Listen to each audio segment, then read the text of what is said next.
सभी सम्मानित साथियों को क्रांतिकारी नमो बुद्धाय जय हो। बाबा साहब एक महान दार्शनिक रहे, महाराजनीतिज्ञ रहे, एक बड़े ही महान समाजविज्ञ रहे। ऐसे विद्वान व्यक्ति ने भला मनुस्मृति नाम की एक पुस्तक को क्यों जलाया?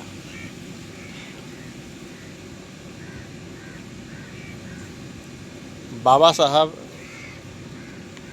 डॉक्टर अंबेडकर ने आज 25 दिसंबर को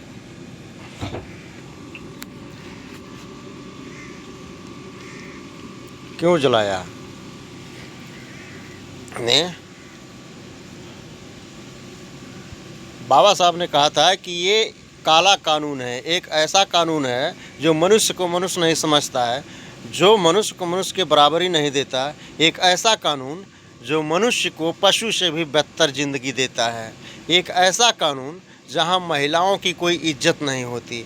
एक ऐसा कानून जहां महिलाओं को पैरों की जूती समझा जाता है। एक ऐसा कानून जहां महिलाओं को स्वतंत्र रहने का अधिकार नहीं है।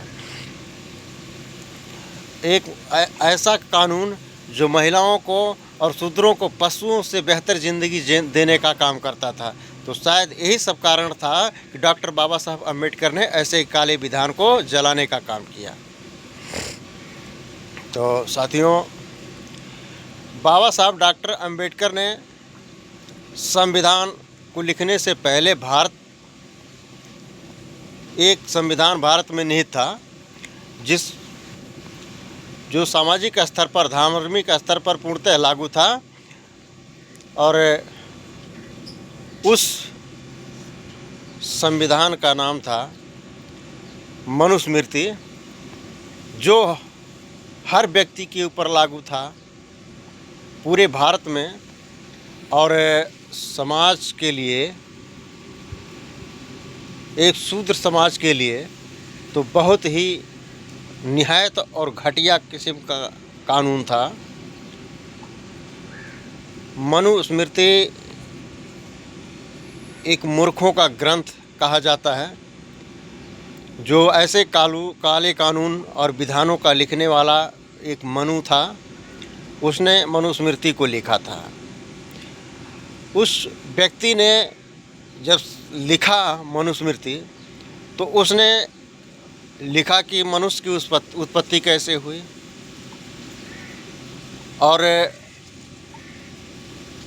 बता दिया कि ब्राह्मण ब्रह्मा के मुख से पैदा हुआ, क्षत्रिय भुजाओं से पैदा हुआ, वैश्य पेट से पैदा हुआ और शूद्र पैरों से पैदा हुआ।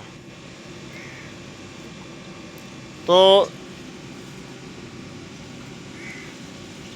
इस तरह से कैसे हो सकते हैं? किसी के मुख में इस तरह का काम कैसे हो सकता है? किसी के मुख में बच्चेदानी कैसे हो सकती है? किसी के भुजाओं में बच्चेदानी कैसे हो सकती है? किसी मर्द के पेट में बच्चेदानी कैसे हो सकती है? किसी मर्द के पैर में बच्चेदानी कैसे हो सकती है? सोच कर देखिए एक बार, क्या इस तरह की बातें हो सकती हैं?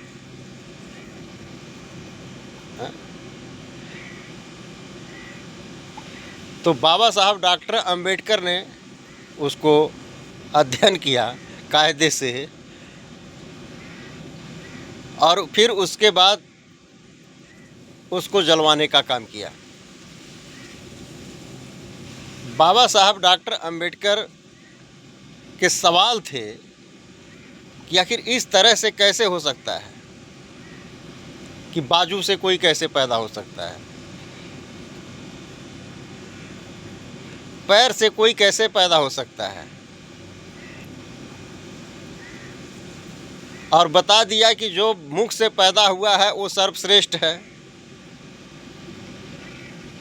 जो बाजुओं से पैदा हुआ है वो बहुत बलशाली है, लड़ने भिड़ने का काम करता है। जो पेट से पैदा हुआ है वो सिर्फ धन लूटने का काम करेगा, और जो पैरों से पैदा हुआ वो इन 3 वर्णों की सेवा करेगा, बाकी उसका और कोई काम नहीं है। उसको धन रखने का अधिकार नहीं, उसको पशुपालन का अधिकार नहीं, उसको किसी चीज़ का अधिकार नहीं। पढ़ाई लिखाई, शिक्षा, रोजगार, किसी चीज़ का अधिकार नहीं उसको।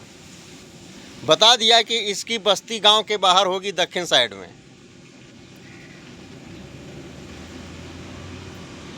इसलिए बाबा साहब डॉक्टर अम्बेडकर ने मनुस्मृति को जलाया था साथियों।